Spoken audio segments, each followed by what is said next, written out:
with you the research that I did on a new serial killer in the channel, anyways, and it's for Richard Ramirez. I'm gonna show you my notes. They're kind of crazy, but if you ever wonder what my brain looks like, it's probably something like this. And I'm recycling old pages from a notebook. So if I am looking down, it's just because I am referring to my notes, making sure that I don't skip something that it's really important for the case. If you're new to my channel, this is a true crime ASMR channel. So if you do not enjoy that combination, this would be the perfect time to exit out of the video. If you do not know why I'm whispering, maybe you should look up ASMR on Google, and then you can find out why there is people watching this kind of videos. And again, if you find them creepy, weird, or anything like that, feel free to exit out of the video right now. Now, this is one of those cases that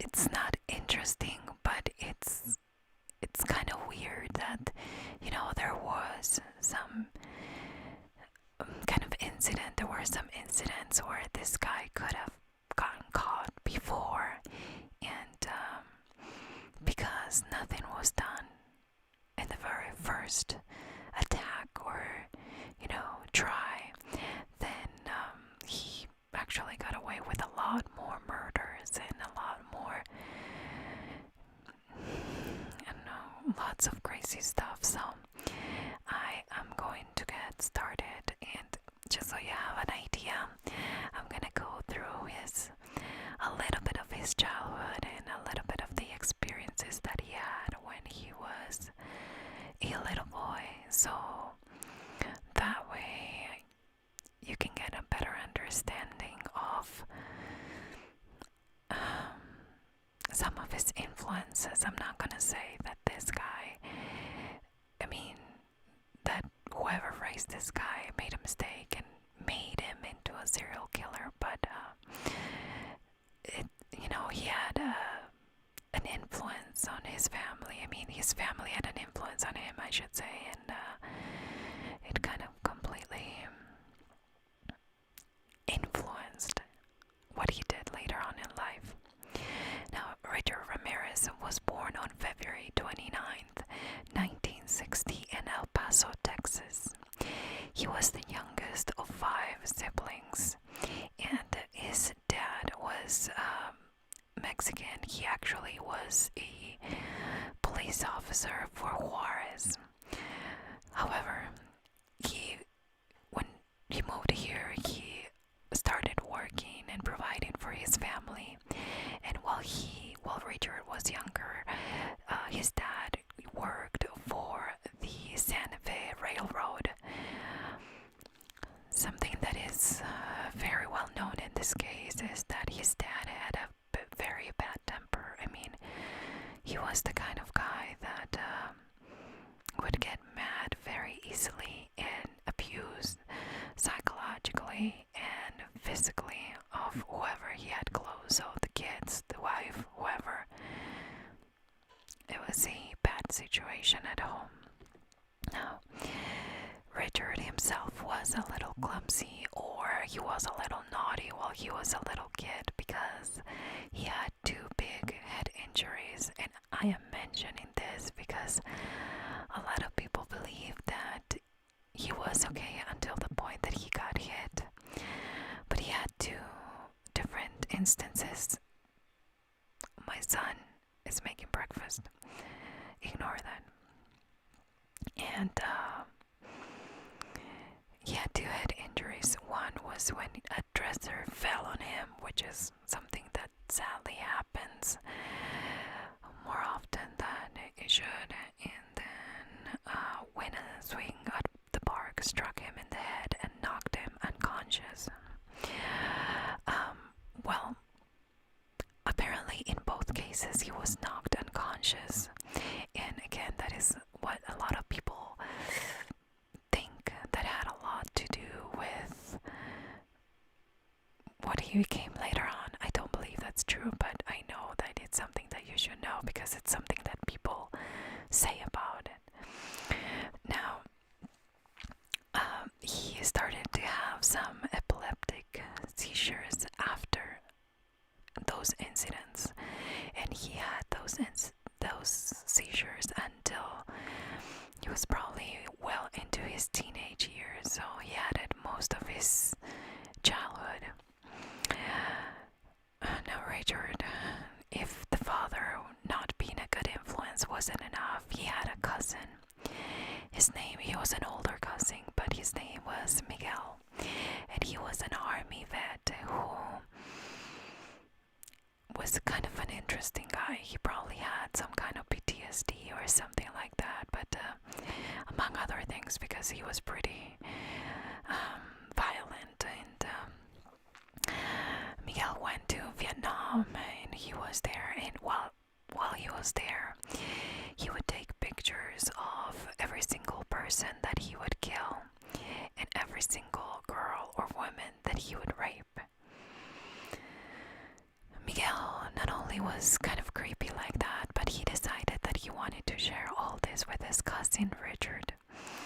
And not only that, but he started to teach him all the tactics and things that he learned while he was in the army. Eventually, after all the drama at home and how Richard was feeling comfortable with Miguel, he decided to stay and hang out with his cousin. If he couldn't stay in his house, he would go to cemeteries and spend the night there. Cool place, right? And one day, their friendship between Miguel and Richard grew stronger and stronger, and Richard would spend most of his days at Miguel's house. And one thing that kind of shocked Richard, but at the same time I think it kind of inspired a lot of the things that he did, was one day when he was at his cousin's house, Miguel, and Miguel shot his wife in the face. Now, because of this, and because of him being a war veteran, he only got 4 years in a mental hospital because he claimed insanity. Richard was, shaken up at the time, and he just didn't understand what was going on, but at the same time, they were into this kind of thing together, so I don't know to what point or what extent it was shocked, but Richard decided that after all this, he didn't want to move back home. So he moved with his sister and her husband. The husband, he was a peeping Tom. So he would, the brother-in-law of Richard, where he was living, he would take him at night for walks, and they would try to look inside the windows while women were getting undressed. At that same time, just add things up. It's getting crazier by the minute. It seems almost like people around him didn't care that he was around, and they were just doing whatever the heck they wanted, or almost like everyone wanted to teach him how to become what he became. Not that they did, but it almost feel like it. Richard, at the same time, he started doing drugs, and he started to dabble a little bit into Satanism, which is not a good mix, but I feel like the influence of everything, the dad, the brother-in-law, and the cousin, they were just starting to catch up to him, and he was kind of trying to act on the things that he was learning. So Richard finally got a job in a Holiday Inn hotel, first thing he started to do was just to get inside the rooms while they were sleeping, so he could steal things from them. So he wouldn't wait until they left, almost like he wanted that adrenaline to get caught or almost get caught or something like that. And he would just steal from them. Now, he eventually got fired, and it's funny because he should have gone to jail. Because, okay, this is what happened. One night, he got inside one of the rooms and he started talking to the woman in the room, and he wanted to rape her. So he was trying to rape her. When the husband got there, the man, of course, he wasn't having it, so he decided to beat him up so badly. I mean, it was really, really bad. I mean, I don't think violence is a good thing, but I kind of get how or why the guy did it. Now, the sad part, and this is what I was talking about at the beginning, the sad part of all this is that apparently charges were filed, but the couple didn't want to come back to testify because they were from another state. So he got away with it. I mean, how? I have no idea, but he got away with it. Now, at this point, I think he figured that he was going to be seen in a different way where he was living, so he dropped out of school. I'm not sure if this was after or before the hotel.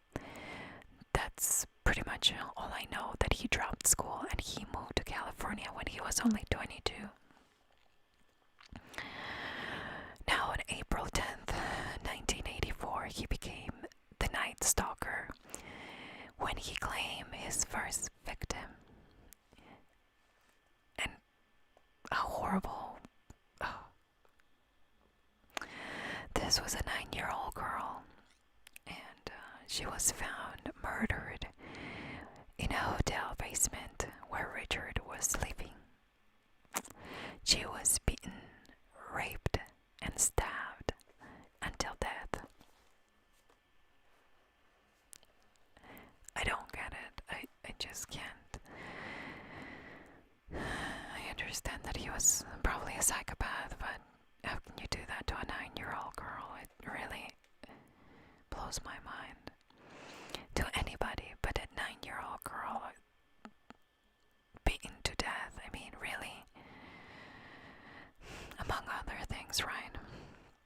On June 28th, 1984, was the next victim, and he was a 79-year-old man that was stabbed to death. Well, this was a 79-year-old woman. I'm confused with the case.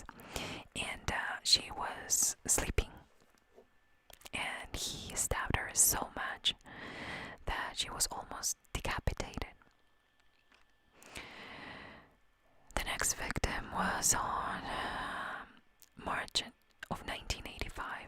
He was only 22 years old, and he killed her while she was trying to pull in her garage. He shot her, and but he was trying to shoot her face, or but apparently she tried to cover her face with her hands, and she had her keys in her hands. So apparently the bullet kind of bounced on that, and she survived. However, who didn't survive was the roommate that was inside the house. She was hiding when she heard the gunshot, but he found her and he killed her. Now, if that wasn't enough, an hour later he decided that he wanted to do it again. So he pulled a woman out of her car and shot her twice.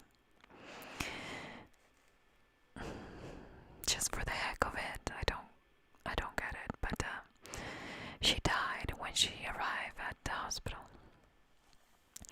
Now, 10 days later, he broke into a home at 2 a.m. and shot a guy. Well, he was an older man. He was 64 years old, and he was sleeping. When the wife woke up, he started to beat her really badly, and he demanded the valuables, the stuff that he could take with him. She told him where everything was, so she had a little time while he was looking for the stuff, and she decided to grab her husband's gun. And the sad part is, and what most people have in their homes is an unloaded gun.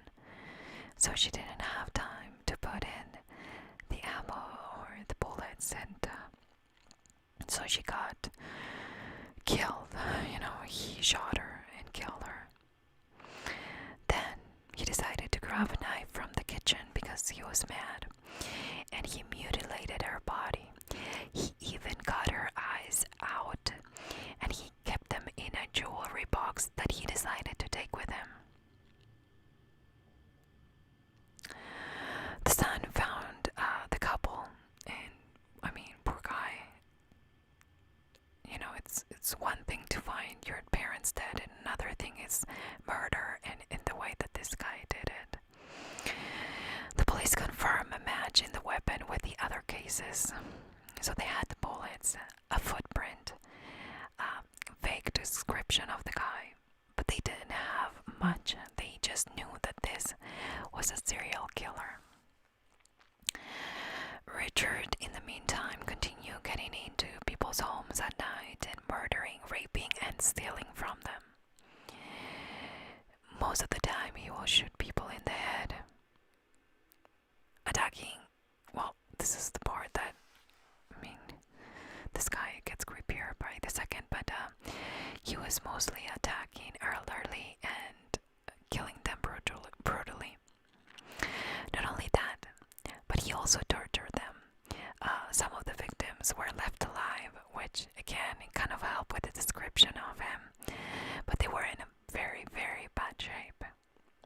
In one instance, he beated a 16-year-old girl with a tire iron, and this happened while she was sleeping. He tried to strangle her then with a telephone cord, and listen to this. The cord sparked, and the girl began breathing. So he let her go because he thought that was a divine sign from God or from Jesus Christ. Okay. That kind of tells you, that it wasn't not only the influence of, the family and how he was raised, but he had some kind of problem. He was just very, very disturbed. This is so heavy. She required over 500 stitches to close the wound. But this is one of those cases that if you let somebody live, they would be raped most of the time, or they would be really bad, in a very bad shape. He would also take everything of value from them, and most of the time he would ask people where those valuables were, and ask them to swear by Satan that, that was it, that they didn't have more. Some of the crime scenes had lipsticks, not drawings, but he would use lipsticks to draw pentagrams on the walls or the bodies. The media, as you can probably tell, was going crazy. The mayor was a very lovely lady. She made a very bad mistake, and she mentioned having a footprint, and the police was really, they were really mad at her because she shouldn't have said that. They were keeping that information private to try to find whoever was doing this, but she said so Richard decided to get rid of the boots that he was using and kind of chill for a minute.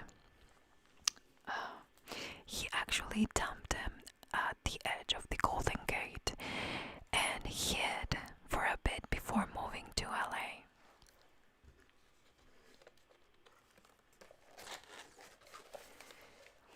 I swear these pages stick together. Now,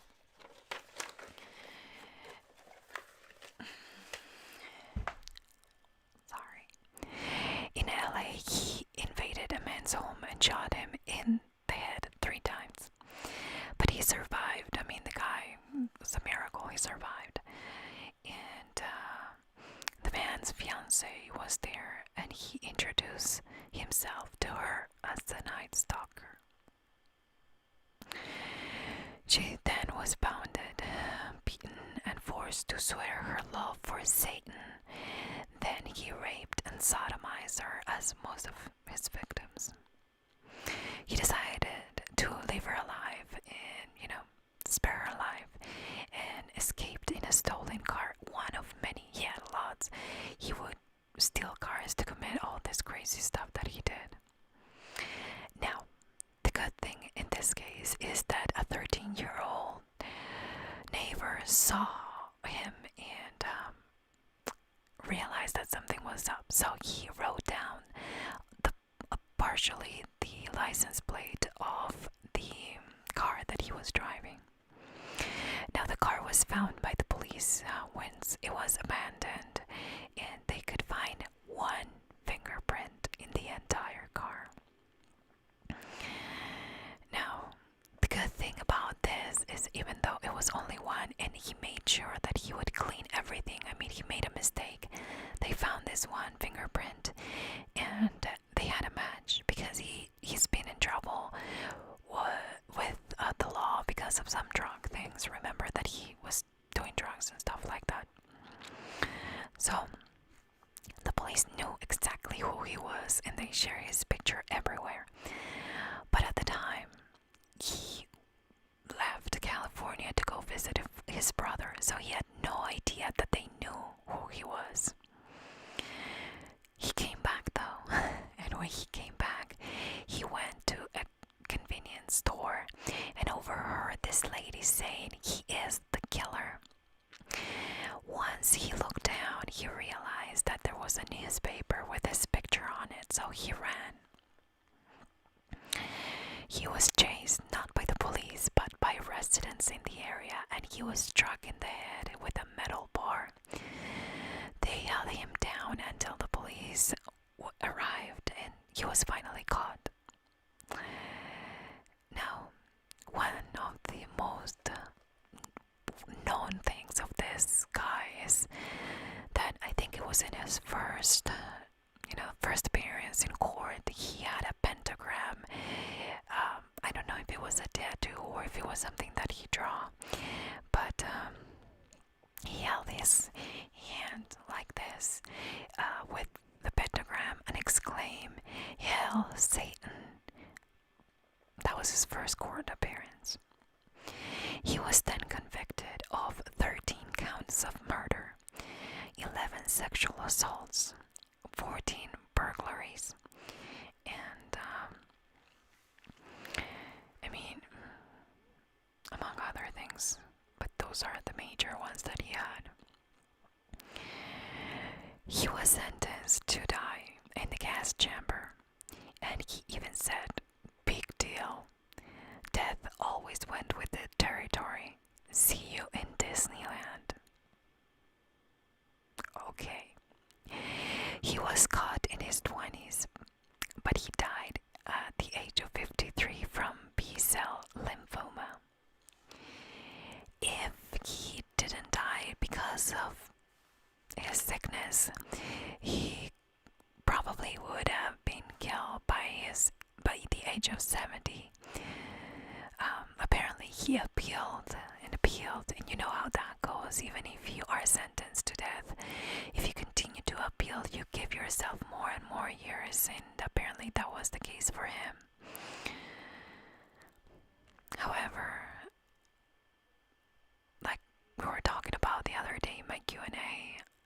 feel like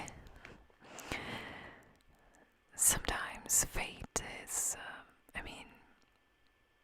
this guy was taken by a sickness that it's quite painful, and it was long, and he probably suffered a lot being an inmate with this kind of sickness. So even though I do not wish anything on anybody, a lot of people say that he deserved dying of that cancer, that the gas chamber. I don't know. I just have this thing in my mind that kind of tells me that it's impossible that this guy was in his right mind. And kind of going back to his first attack when he tried to rape the wife, and how that couple didn't pursue that, and all of this could have been avoided. So that kind of teaches us a lesson that things can escalate very, very quickly. And if you know something, or if you go through something and that you just don't report or don't do anything about it, I'm not saying that they will become a serial killer, but they will be more confident that they can get away with it. So for me, it kind of pains me to see that, he did get the chance to do what he did to all these elderly couples and people in general. A 9-year-old girl, all those things that could have been avoided if he was in jail or convicted for the attempt rape. But this is another case that kind of leaves me thinking, like, there is nothing other than that could have been done. I feel like this guy was just a sick person who needed a lot of help but didn't have it. His family wasn't really the best influence on him. And like I always say, the kind of childhood that you have will influence you. It won't determine who you become, but it will influence you in life in ways that you do not choose to follow, but it's kind of a second nature. And then you fall into some of those things. Just so many things that he did. It almost feels like, he was enjoying these things. So something must have been really wrong with this guy to enjoy inflicting pain on other people, seeing them how they died in a horrible way, very slowly, very painfully. Again, it leaves me empty. It's just one of those tragic cases. Thank you so much for being here today. I hope that the audio was better, and that little by little I can improve it for the ASMR content. If you're new here, you can visit my Patreon page where I put updates, and you can also follow me on Instagram and at the Mystery Theory, where I'm going to start to put updates there for those of you who are not part of my Patreon. Thank you so much again for watching this video, and I'll see you soon.